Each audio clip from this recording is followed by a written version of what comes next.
Clause and phrase English बोलने और लिखने के लिए सबसे इम्पॉर्टेंट चीज़ है सेंटेंस। अगर आप सेंटेंस नहीं बना पा रहे हैं तो ना ही आप इंग्लिश बोल सकेंगे और ना ही लिख सकेंगे, क्योंकि इसके लिए हमें ये जानना बहुत ज़रूरी है कि सेंटेंस को कैसे फॉर्म किया जाता है, किस वर्ड के बाद कौन सा वर्ड आएगा। जब हम ये जान लेंगे तो आसानी से इंग्लिश बोल भी पाएंगे और लिख भी पाएंगे। तो आपको समझ में आ ही गया होगा कि आज की ये वीडियो कितनी इंपॉर्टेंट है। तो आज की ये वीडियो इसी टॉपिक पे है, क्लॉज एंड फ्रेजेस। तो सबसे पहले मैं क्लॉज एंड फ्रेज का आपको हिंदी में मीनिंग बताती हूँ, जिससे आपको समझने में बहुत ही आसानी होगी। तो वीडियो एंड तक ज़रूर देखिएगा, तभी आपको समझ में आएगा, नहीं तो समझ में नहीं आएगा। लेकिन उससे पहले वीडियो को लाइक ज़रूर करें। तो फटाफट से अपना थंब उठाएं और वीडियो को लाइक करें। तो चलिए स्टार्ट करते हैं। क्लॉज क्लॉज को हिंदी में बोलते हैं उपवाक्य, उपवाक्य। और फ्रेज को बोलते हैं वाक्यांश, वाक्यांश। वाक्यांश का मतलब हुआ वाक्य का अंश, वाक्य का अंश। मतलब कि किसी भी सेंटेंस का एक पार्ट को हम लोग बोलते हैं फ्रेज। गाइस, फ्रेज समझना इसलिए ज़रूरी है क्योंकि इससे आप समझ पाएंगे कि सेंटेंस में कौन सा फ्रेज है और कौन सा क्लॉज। फ्रेज मतलब होता है वाक्य का अंश, वाक्य का पार्ट, सेंटेंस का एक पार्ट। तो कोई भी छोटा पार्ट सेंटेंस का फ्रेज कहलाता है, लेकिन कौन सा पार्ट फ्रेज कहलाता है ये आगे देखेंगे। क्लॉज क्लॉज को बोलते हैं उपवाक्य। जैसे कि स्कूल में अगर कभी हेड टीचर नहीं होते हैं तो उसकी जगह पे जो वर्क करते हैं वो असिस्टेंट टीचर होते हैं। हेड टीचर का पूरा काम कौन करता है? असिस्टेंट टीचर करते हैं।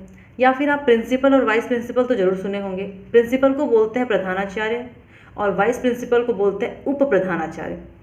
तो जब कभी प्रधानाचार्य हमारे प्रिंसिपल से छुट्टी पे होते हैं तो उनकी जगह पे काम कौन करता है, उनका सारा काम कौन देखता है? तो वाइस प्रिंसिपल देखते हैं, उप प्रधानाचार्य देखते हैं। वैसे ही ये क्लॉज है। जिस सेंटेंस में ये क्लॉज अकेला होता है वो पूरे सेंटेंस को संभालता है। मतलब कि आप आसानी से मीनिंग निकाल सकते हैं उस सेंटेंस का कि सेंटेंस क्या कह रहा है, सेंटेंस का मतलब क्या है। ओके, आपने छोटे क्लासेस में देखा होगा कि स्पेलिंग को इधर उधर कर दिया जाता था जिससे कि बच्चे उसको सही करके उसकी मीनिंग निकालते थे। तो ये स्पेलिंग है, ये कोई भी एक लेटर्स हैं जो पास में लिखे हुए हैं। जैसे कि एम है तो पहले हम लोग एम रखेंगे, एम। उसके बाद M A N N G O, ये है मैंगो। ये जो स्पेलिंग है इसको जब हम लोगों ने सही किया तो ये हो गया मैंगो। वैसे ही यहाँ पे मैंने कुछ वर्ड्स को रखा हुआ है, न्यू और ड्रेस। ये भी कुछ समझ में नहीं आ रहा है, इसका सही से मीनिंग निकल के नहीं आ रहा है, न्यू और ड्रेस। लेकिन जब इसको हम लिखेंगे, इसको पहले लिखेंगे और इसको रखेंगे सेकंड पे, न्यू ड्रेस और न्यू ड्रेस और न्यू ड्रेस। इसका मतलब है कि एक नई या एक नया कोई भी पोशाक, कोई भी परिधान, कोई भी कपड़ा, उसको हम लोग बोलेंगे अ न्यू ड्रेस। लेकिन यहाँ पे न्यू और ड्रेस का मतलब सही नहीं निकल रहा था। तो ये जो है अ न्यू ड्रेस से हम लोग एक सेंटेंस बनाते हैं, I bought a new dress. तो ये अ न्यू ड्रेस ये क्या है? एक पूरा सेंटेंस, फुल स्टॉप कहाँ लग रहा है? यहाँ पे लग रहा है। I bought a new dress. तो अ न्यू ड्रेस जो है वो सेंटेंस का क्या हुआ? सेंटेंस का एक भाग है ना, एक छोटा सा पार्ट है सेंटेंस का। यही है हमारा फ्रेज। सेंटेंस का एक छोटा सा पार्ट हमारा फ्रेज कहलाता है। तो ये जो पूरा सेंटेंस है, I bought a new dress, ये पूरा सेंटेंस एक क्लॉज है। इसका मीनिंग निकल के आ रहा है, मैंने एक नई ड्रेस खरीदी। ये जो है ये पूरा हमारा क्लॉज है। इस क्लॉज का एक जो पार्ट है और न्यू ड्रेस, ये है हमारा फ्रेज। आई थिंक कि आपको समझ में आ गया होगा कि फ्रेज क्या होता है। फ्रेज किसी भी सेंटेंस का एक छोटा पार्ट कहलाता है। एक छोटा पार्ट जो होता है सेंटेंस का, क्लॉज का, उसको बोलते हैं हम लोग फ्रेज। मतलब कि एक छोटा, एक सिंपल से सिंपल सेंटेंस क्लॉज कहलाता है। सिंपल सेंटेंस भी क्लॉज होता है।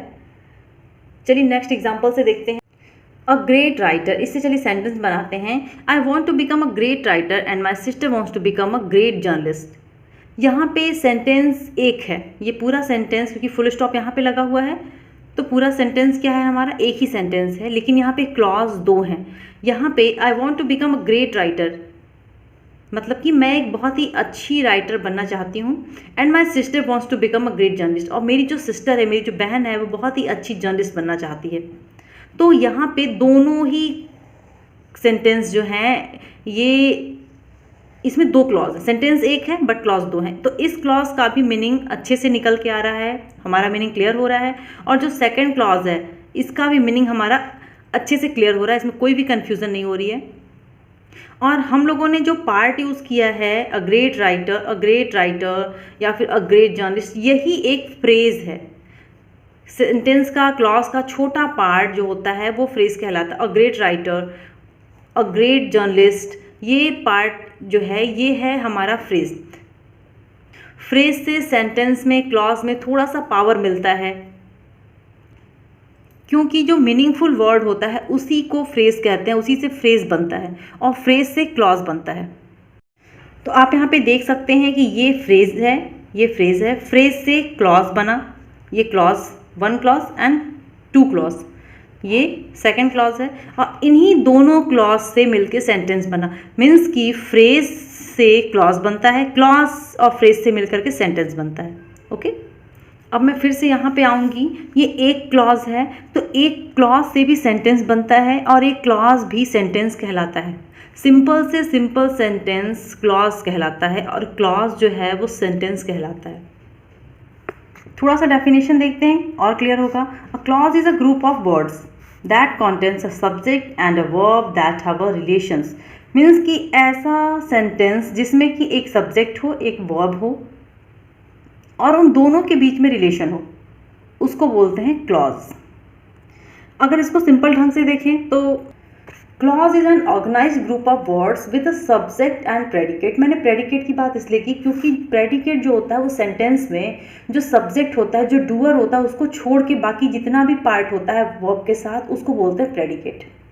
जैसे कि I bought a new dress में आई सब्जेक्ट है, उसके बाद जितना भी पार्ट बचा है वो सारा के सारा प्रेडिकेट है इंक्लूडिंग वर्ब।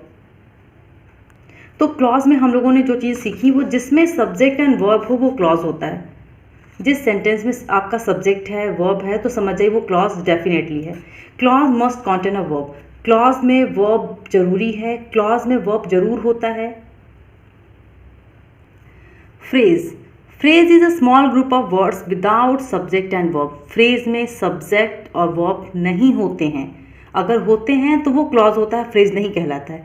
मीन्स कि फ्रेज में सब्जेक्ट और वर्ब साथ साथ नहीं होते हैं, उनके बीच में रिलेशन नहीं होता है। अगर ऐसा होता है तो फ्रेज नहीं कहलाता, वो क्लॉज कहलाता है। फ्रेज को सेंटेंस नहीं कहेंगे क्योंकि ये कंप्लीट आइडिया नहीं होता है, ये कंप्लीट सेंस नहीं देते हैं क्योंकि इसमें सब्जेक्ट एंड वर्ब नहीं होता है इस वजह से। और सेंटेंस वही कहलाता है जिस सेंटेंस में सब्जेक्ट भी है और वर्ब भी है। अब चलिए देखते हैं कि क्लॉज एंड फ्रेजेस में डिफरेंस क्या होता है। तो क्लॉज में सब्जेक्ट एंड वर्ब होता है, उनके बीच में रिलेशन होता है, और फ्रेज में नो सब्जेक्ट नो वर्ब, इसमें सब्जेक्ट वर्ब नहीं होता है, होता भी है तो साथ में नहीं होता है और उनके बीच में कोई रिलेशन नहीं होता है। Second, it has complete thoughts and idea with subject. Subjects के साथ क्लॉज में, क्लॉज को जब पढ़ेंगे, क्लॉज का जब सेंटेंस पढ़ेंगे तो हमें कंप्लीट थॉट एंड आइडिया पता चलता है। इसमें पता चलता है कि सेंटेंस क्या कहने की कोशिश कर रहा है या क्या कह रहा है। लेकिन it does not have complete thoughts and idea, इसमें कंप्लीट थॉट्स और आइडिया नहीं पता चल पाता है। जैसे मैं बात करती हूँ अ ग्रेट टीचर, इसमें जो है एक ये पार्ट है अ ग्रेट टीचर, तो अब इससे कौन सा कंप्लीट थॉट्स में पता चल रहा है, एक अच्छा टीचर। लेकिन अगर हम लोग कहते हैं I wanted to become a great teacher, तो इससे क्या है कि मैं एक बहुत अच्छी टीचर बनना चाहती थी। तो इससे क्या होता है कि हमारा complete thought, complete idea, sense का पता चल रहा है, लेकिन सिर्फ फ्रेज से, अ ग्रेट टीचर से कंप्लीट थॉट का पता नहीं चल पा रहा है कि सेंटेंस कहना क्या चाह रहा है, वर्ड कहना क्या चाह रहा है। ओके, यहाँ तक क्लियर हो गया हो तो हम लोग टाइप्स ऑफ क्लॉजेस भी पढ़ लें। मेनली क्लॉज टू टाइप्स के होते हैं, independent clause and dependent clause. Independent clause का दूसरा नाम है main clause and dependent clause का दूसरा नाम है सबऑर्डिनेट क्लॉज। इंडिपेंडेंट क्लॉज, जैसा कि नाम से ही पता चल जा रहा है कि ऐसा क्लॉज जो किसी पे भी डिपेंड ना हो, जो खुद में स्वतंत्र हो, जो किसी पे भी आश्रित ना हो, किसी के ऊपर निर्भर नहीं करता हो, उसको बोलते हैं इंडिपेंडेंट क्लॉज। इंडिपेंडेंट क्लॉज को पढ़ के ही आपको समझ में आ जाएगा कि उससे कंप्लीट सेंस का पता चलता है। अगर कहीं पे सेंटेंस लिखा हुआ है तो आप समझ जाएंगे कि सेंटेंस में क्या कहा जा रहा है। ये अकेला स्टैंड हो सकता है, मीन्स कि इसको डिपेंडेंट क्लॉज की ज़रूरत नहीं पड़ती है इसको कहीं पे फॉर्म होने के लिए। और इसमें एक जो मेन होता है वो इसमें सब्जेक्ट और प्रेडिकेट दोनों होते हैं। इंडिपेंडेंट क्लॉज को आप आसानी से पढ़ के अर्थ निकाल सकते हैं, मीनिंग निकाल सकते हैं कि सेंटेंस में क्या कहा जा रहा है। जैसे कि द सन साइंस, बहुत छोटा सा सेंटेंस है द सन साइंस, लेकिन इसमें अगर हम लोग देखें तो इंडिपेंडेंट क्लॉज के सारे क्वालिटीज़ दिख रहे हैं कि नहीं। तो इसमें हमारा सब्जेक्ट भी है और इसमें हमारा वर्ब भी है, और इस सेंटेंस को पढ़ के हम इसका मीनिंग आसानी से निकाल पा रहे हैं। जैसे द सन साइंस, सूर्य चमकता है, तो इसके लिए हमें किसी दूसरे सेंटेंस की ज़रूरत नहीं पड़ रही है इसका कंप्लीट सेंस निकालने के लिए। तो ये हमारा इंडिपेंडेंट क्लॉज है। नेक्स्ट है आई सिंक, ये बहुत ही छोटा सा एक एग्जाम्पल है। आप देख सकते हैं कि आई सिंग में सब्जेक्ट भी है, वर्ब भी है, और इसको जब हम लोग रीड करते हैं तो इसका सेंस आसानी से निकलता है कि मैं गाती हूँ। आई सिंग मीन्स मैं गाती हूँ। इसके लिए भी हमें किसी दूसरे सेंटेंस की ज़रूरत नहीं पड़ रही है इसका मीनिंग निकालने के लिए, इसका सेंस निकालने के लिए। तो बस एक सिंपल सा समझिए कि जहाँ पे सब्जेक्ट भी हो, वर्ब भी हो, और उस सेंटेंस को पढ़ के उसका कंप्लीट सेंस निकल रहा हो, वही है इंडिपेंडेंट क्लॉज। नेक्स्ट है हमारा डिपेंडेंट क्लॉज, इसको सबऑर्डिनेट क्लॉज कहते हैं। इसको हिंदी में बोलते हैं आश्रित उपवाक्य। इसका हिंदी मैंने नहीं बताया था, मैं फिर से बता देती हूँ। इसका हिंदी होता है प्रधान उपवाक्य और इसका होता है आश्रित उपवाक्य। इसके 3 पार्ट्स होते हैं, noun clause, relative clause, relative clause को एडजेक्टिव क्लॉज भी कहते हैं, and the next is adverbial clause. तो हम लोग कैसे पहचानेंगे कि सेंटेंस में डिपेंडेंट क्लॉज कहाँ पे है? तो डिपेंडेंट क्लॉज जो होता है ये अकेले, पहली बात तो ये अकेले खड़ा ही नहीं हो सकता है, इसकी मीनिंग ही नहीं निकलेगी। अकेले खड़ा होने का मतलब है कि इसकी मीनिंग आप अकेले नहीं निकाल सकते, कंप्लीट सेंस आपको समझ में ही नहीं आएगा। डिपेंडेंट क्लॉज हमेशा मीनिंग को समझाने के लिए इंडिपेंडेंट क्लॉज पे डिपेंड होता है। डिपेंड मतलब आश्रित, सामने एक दूसरे क्लॉज पे ये डिपेंड ही रहेगा। ये अपने प्रधान उपवाक्य पे डिपेंडेंट क्लॉज जो है ये इंडिपेंडेंट क्लॉज पे हमेशा डिपेंड रहता है, इसीलिए इसका नाम है डिपेंडेंट क्लॉज। एग्जाम्पल देखते हैं, ज़्यादा क्लियर होगा। If you work on Saturday I will look after your children. अगर तुम सैटरडे को काम करते हो तो मैं तुम्हारे बच्चों की देखभाल करूँगा। तो इसमें if you work on Saturday, अगर तुम सैटरडे को काम करते हो, ये अलग एक क्लॉज है और ये क्लॉज अलग है। अगर आप यहाँ से देखें, I will look after your children, मैं तुम्हारे बच्चों की देखभाल करूँगा, तो ये मीनिंग अपने में निकल रहा है कि मैं तुम्हारे बच्चों की देखभाल करूँगा, ठीक है। If you work on Saturday, अगर तुम सैटरडे को काम करते हो, तो अगर तुम सैटरडे को काम करते हो मीन्स क्या, कुछ इसका सेंस निकल रहा है कि अगर तुम सैटरडे को काम करते हो तो इसका क्या सेंस निकल रहा है? इसका कोई सेंस नहीं निकल रहा है। इसको इस पे डिपेंड है, ये सेंटेंस का मीनिंग निकालने के लिए, इस सेंटेंस का मीनिंग क्लियर होने के लिए ये इस वाले पे डिपेंड है, सेकंड सेंटेंस पे ये डिपेंड है। ये सेंटेंस पूरा एक ही है लेकिन इसमें 2 क्लॉज हैं, क्योंकि फुल स्टॉप यहाँ पे है, इसमें 2 क्लॉज हैं, एक क्लॉज ये है और एक क्लॉज ये है। तो ये क्लॉज इस क्लॉज पे डिपेंड है, तो ये हो गया हमारा डिपेंडेंट क्लॉज और ये हो गया हमारा इंडिपेंडेंट क्लॉज। क्योंकि इस वाले क्लॉज की पूरी मीनिंग नहीं निकल पा रही है और इस वाले क्लॉज की मीनिंग क्लियर है, इससे सेंस पता चल रहा है, इसमें सेंस नहीं पता चल पा रहा है। सिर्फ अब देखिए यहाँ पे भी सब्जेक्ट है, वर्ब भी है, सब्जेक्ट है, वर्ब है, लेकिन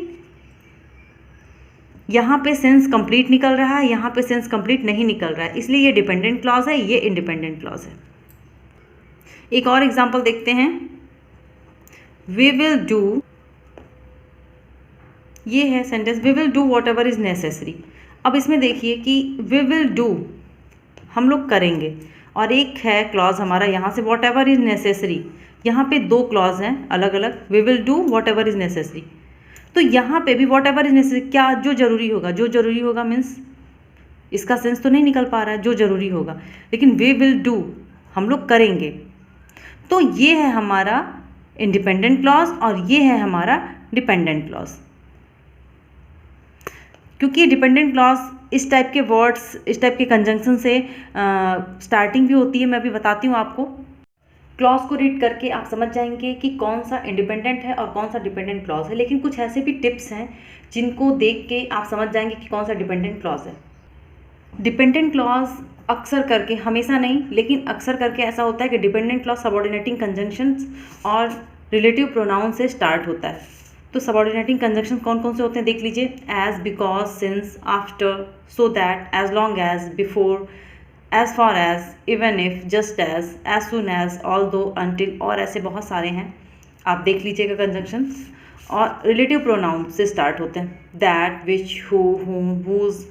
इस तरह के जब सेंटेंस के बीच में जब इस तरह के वर्ड आते हैं या स्टार्टिंग में ऐसे आते हैं, तो जहाँ भी ये लगा हुआ है आप समझ जाइएगा कि वो सबऑर्डिनेटिंग कंजंक्शन जहाँ पे लगा हुआ है आप समझ जाइएगा कि वो सबऑर्डिनेटिंग क्लॉज या फिर डिपेंडेंट क्लॉज है। कोऑर्डिनेटिंग कंजंक्शन वहाँ पे यूज़ किया जाता है जहाँ पे सेम टेंस यूज़ होता है।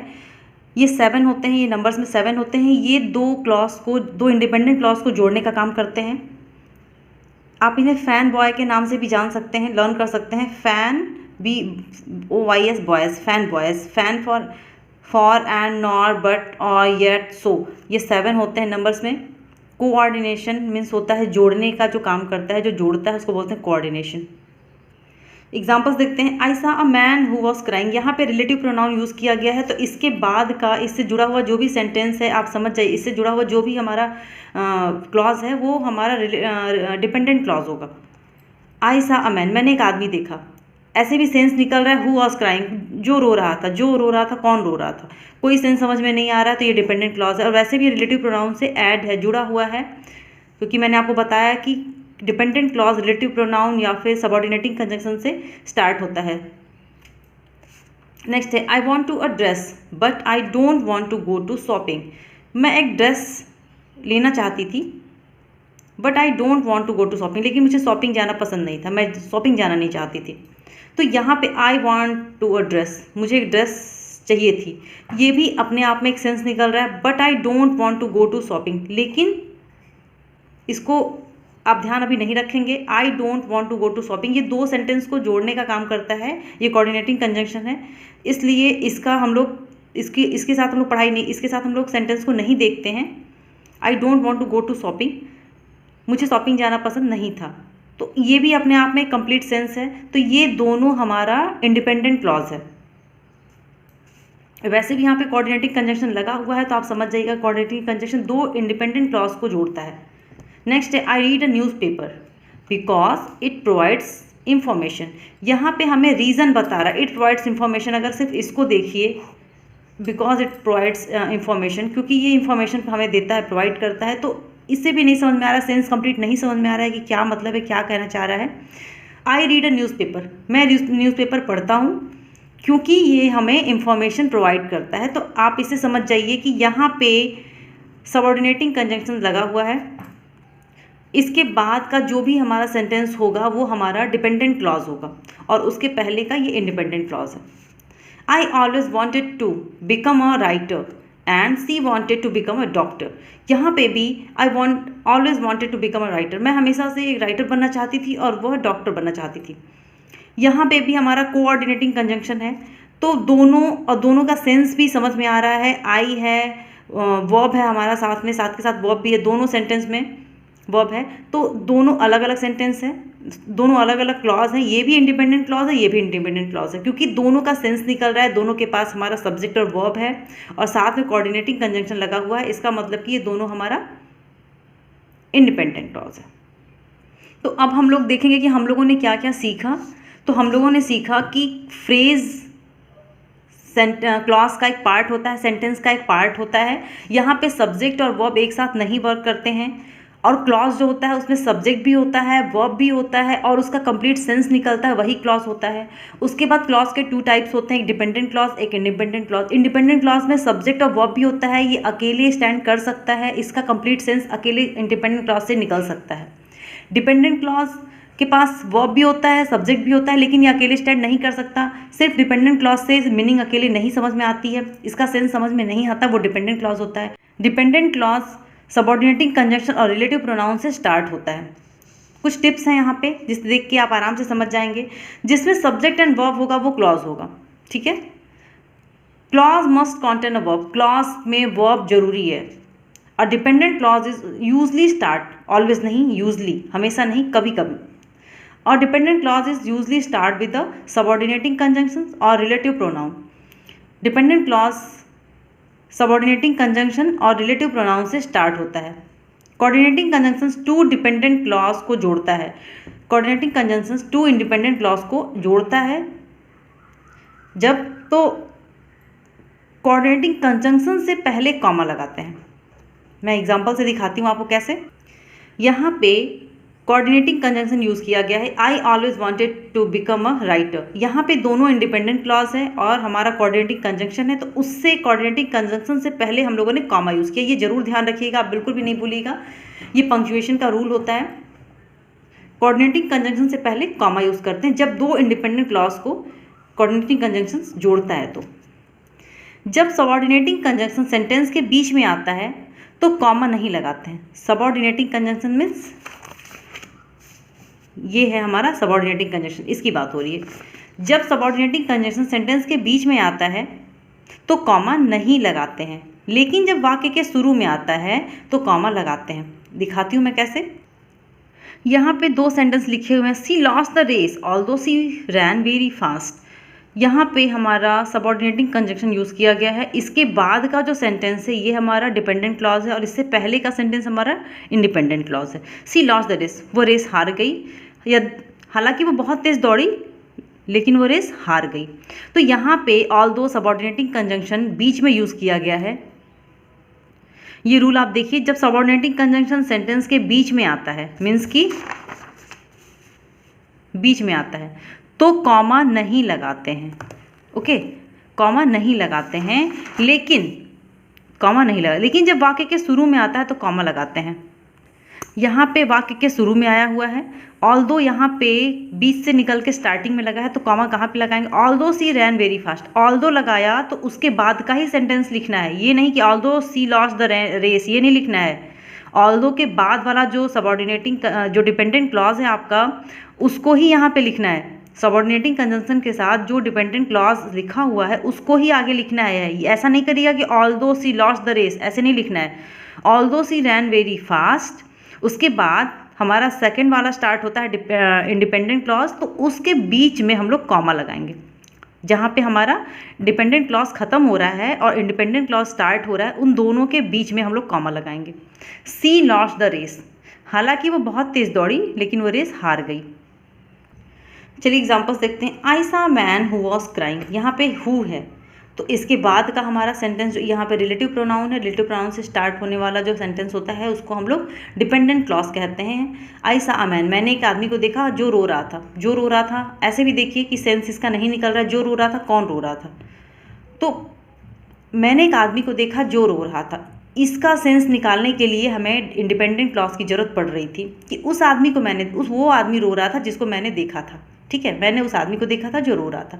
तो सेकंड वाला रिलेटिव प्रोनाउन से जो ऐड है वो है हमारा डिपेंडेंट क्लॉज और उससे पहले वाला है हमारा इंडिपेंडेंट क्लॉज। नेक्स्ट है I know the boy whom sits next to you, मैं उस लड़के को जानता हूँ जो तुम्हारे बगल में बैठा हुआ है। यहाँ पे भी whom रिलेटिव प्रोनाउन यूज़ किया गया है। उसके बाद का जो सेंटेंस है हमारा डिपेंडेंट क्लॉज है, और ये वाला आई नो द बॉय, मैं जानता हूँ उस लड़के को, ये है हमारा independent clause. I don't like playing football because it's very boring, यहाँ पे भी बिकॉज इट्स वेरी बोरिंग, बहुत बोरिंग है। क्या बोरिंग है नहीं पता, इसके लिए इसका सेंस निकलने के लिए हमें इंडिपेंडेंट क्लॉज की ज़रूरत पड़ रही है। मुझे फुटबॉल खेलना नहीं पसंद है, तो और यहाँ पे हमारा सबऑर्डिनेटिंग कंजंक्शन है, तो सबऑर्डिनेटिंग कंजंक्शन मैंने बताया कि जो भी उससे ऐड होता है वो हमारा होता है dependent clause. Next I am better since I see you, यहाँ पे देखिए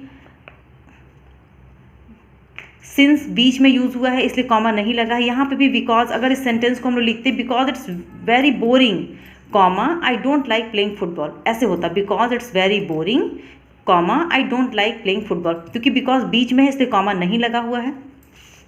आई क्वाइटेड माई जॉब लास्ट मंथ, मैंने अपनी जॉब पिछले महीने ही छोड़ दी।